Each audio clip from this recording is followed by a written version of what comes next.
নজর রাখবো পরবর্তী সংবাদে। বিজেপি আমবাসা কমিটির উদ্যোগে যোগদান সভার আয়োজন করা হয়েছে এবং এই যোগদান সভায় বিভিন্ন দল ত্যাগ করে মানুষ বিজেপিতে যোগদান করেছে। মন্ডল কমিটির উদ্যোগে যোগদান সভার আয়োজন।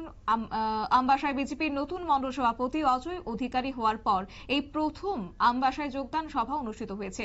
আমবাসা মন্ডলের জওহরনগর এলাকায় সোমবার সন্ধ্যায় বাজারে এক যোগদান সভা অনুষ্ঠিত হয়। এই যোগদান সভায় উপস্থিত ছিলেন বিজেপি ধলাই জেলা কমিটির সভাপতি প্রতিরাম ত্রিপুরা, জেলা কমিটির সাধারণ সম্পাদক গোপাল সূত্রধর, সম্পাদক লালফির হালাম, মন্ডল কমিটির সভাপতি অজয় অধিকারী সহ অন্যান্যরা। কি রয়েছে যোগদান সভায় বক্তব্য শুনুন। স্বাগত জানাই, অভিনন্দন জানাই। আমাদের যোগদান প্রক্রিয়া শুরু থাকবে। প্রত্যেকটা বুথে আমরা যাব, প্রত্যেকটা ভিলেজ কমিটি এলাকা, পঞ্চায়েত, গ্রাম পঞ্চায়েত এলাকাতে আমরা যাব। বিভিন্ন জায়গায় আমাদেরকে খবর দিচ্ছে তারা আমাদের সঙ্গে চলে আসার জন্য।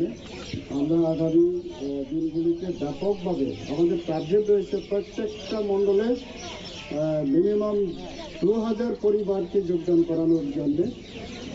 কিছুদিন পরে আবার কমলাছড়াতে একটা যোগদান সভা হবে। যোগাযোগ আপনারা শুনলেন যোগদান সভাকে কেন্দ্র করে ওনার বক্তব্য। এবং আমবাসা মন্ডলের জওহরনগর এলাকায় সোমবার সন্ধ্যায় এই যোগদান সভার আয়োজন করা হয়েছে। বিজেপির ধলাই জেলা কমিটির সভাপতি প্রতিরাম ত্রিপুরা, জেলা কমিটির সাধারণ সম্পাদক গোপাল সূত্রধর, সঙ্গে উপস্থিত ছিলেন বিজেপির অন্যান্য কর্তারা। এদিনের এই যোগদান সভায় বিভিন্ন দল ছেড়ে 76 পরিবারের 219 জন ভোটার বিজেপি দলে যোগদান করেছেন এবং তাদেরকে দলীয় পতাকা দিয়ে হাতে তুলে দিয়ে স্বাগত জানিয়েছেন বিজেপির কর্তারা। নিয়ে নিচ্ছে ছোট্ট একটি বিজ্ঞাপন বিরতির সঙ্গে থাকুন।